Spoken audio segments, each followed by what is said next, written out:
Bismillahirrahmanirrahim. Assalamualaikum warahmatullahi wabarakatuh. Di sini saya Agung Sulaiman akan mempresentasikan dalam bentuk recorder dan audio tugas presentasi ulangan tengah semester mata kuliah fikih ibadah. Di sini saya akan mengambil beberapa hal yang berkenaan dengan metode hisab dan ru'yat. Di dalam salah satu kitab rujukan yaitu kitab Kasyifatus Saja Ashabina Imam Asy-Syafi'i dan juga Ibanatul Ahkam.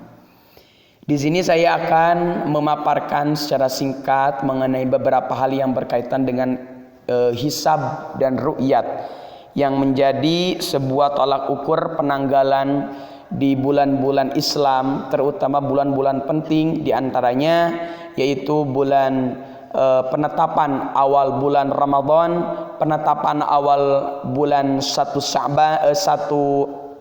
Syawal, dan penetapan di tanggal 9 dan 10 bulan haji di bulan Dzulhijjah.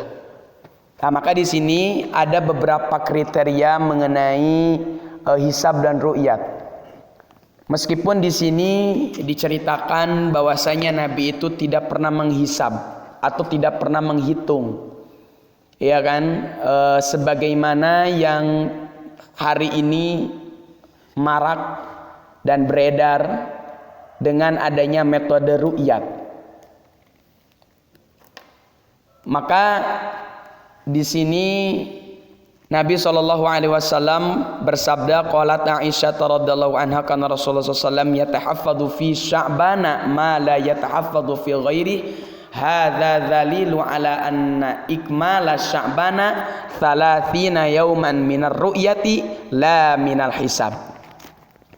Jadi Nabi SAW, ya, kata Aisyah, perilaku Nabi pada saat di akhir bulan Sya'ban, yaitu di hari-hari terakhir bulan Sya'ban, Nabi itu suka berhati-hati untuk mengetahui kapan Ramadan itu akan datang. Nah, makanya setiap tanggal itu dan setiap bulan di akhir bulan Sya'ban, terutama di tanggal 29, Nabi itu selalu memerintahkan kepada para sahabat dan berhati-hati mengenai kapan datangnya hilal baru.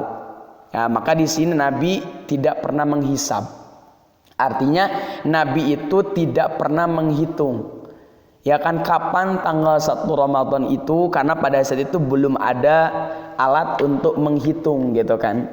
Nah, maka di sini Nabi selalu menetapkan puasa itu melalui ru'yat atau melalui metode konvensional. Nah, cuman ru'yat Nabi dan ru'yat sekarang beda. Ru'yat Nabi hanya menggunakan mata telanjang, sedangkan untuk sekarang sudah menggunakan alat bantu. Maka di sana dengan adanya keterbatasan itu, Nabi cukup melakukan dengan ru'yat saja, tanpa dengan hisab. Nah, maka di sini di dalam salah satu hadis an Ibnu Umar radhiyallahu anhu maqala tara an-nasul hilala fa akhbartun nabiy sallallahu alaihi wasallam anni ra'aituhu fasoma wa amara an-nasa bisiyami. Jadi Ibnu Umar,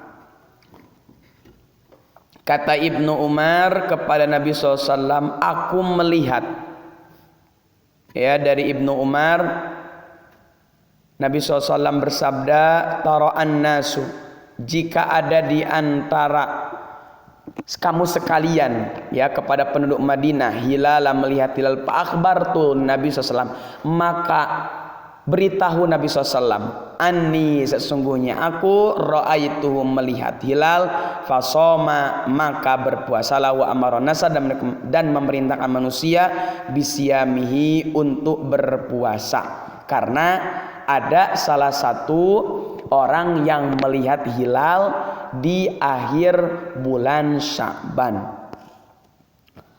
Maka sesuai dengan hadis sumu li ru'yati wa aftiru li ru'yati fa in ghumma 'alaikum faqmilu iddata sya'bana 30 yauman illa ayyashhada syahidani. Maka di sini ada ketetapan harus dilihat ya oleh beberapa orang. Nah, diantaranya adalah kecuali dengan disaksikannya oleh 2 orang. Maka di sini di fikul hadisnya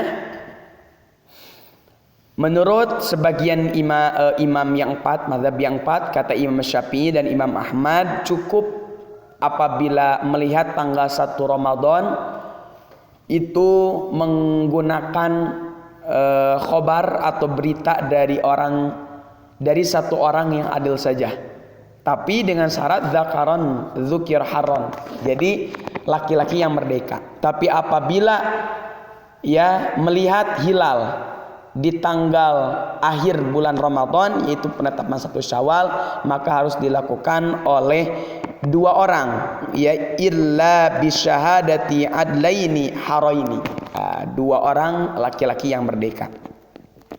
Tapi kata Imam Malik, yathbutu fi hilalu ramadana wa syawalu bi ru'yati adlaini. Jadi kalau Imam Malik mengatakan harus dilihat oleh 2 orang, au jamaatin atau seluruh kaum muslimin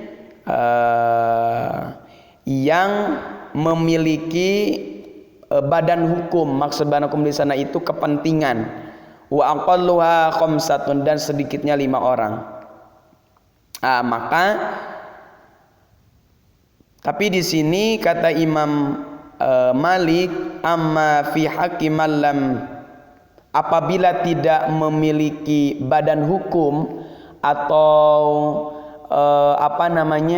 resmi daripada seperti kita ya di pemerintahan, maka biru'yati adlin wahidin, cukup menggunakan atau melihat oleh orang yang adil daripada kaum muslimin pada saat itu. Tapi menurut Imam Abu Hanifah dan para sahabatnya, jikalau ya bisamai di langit itu misalnya banyak gangguan, contoh kabut dan sebagainya, sehingga hilal itu tidak terlihat, maka kata Imam Abi Hanifah cukup khobaru adlin wahidin, cuman 1 saja, abidan au unta, seorang laki-laki ataupun seorang perempuan ataupun abid atau budak.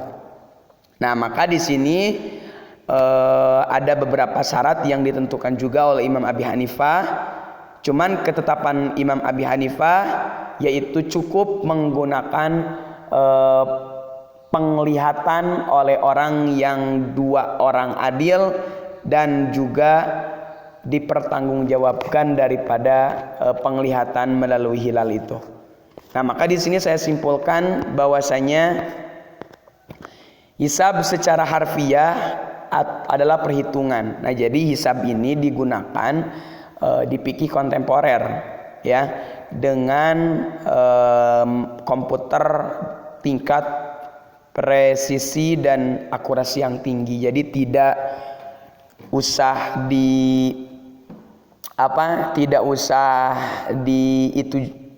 dilihat menggunakan teleskop. Tapi kalau misalnya untuk ru'yat adalah aktivitas mengamati visibilitas hilal. Jadi penampakan bulan sabit, apabila hilal terlihat, maka pada petang waktu itu telah masuki, gitu kan, telah masuki tanggal 1 bulan baru. Jikalau tidak, maka digenapkan menjadi 30 hari. Mudah-mudahan itu saja pembahasan mengenai metode hisab dan ru'yat. Itu saja, sekian, terima kasih. Assalamualaikum warahmatullahi wabarakatuh.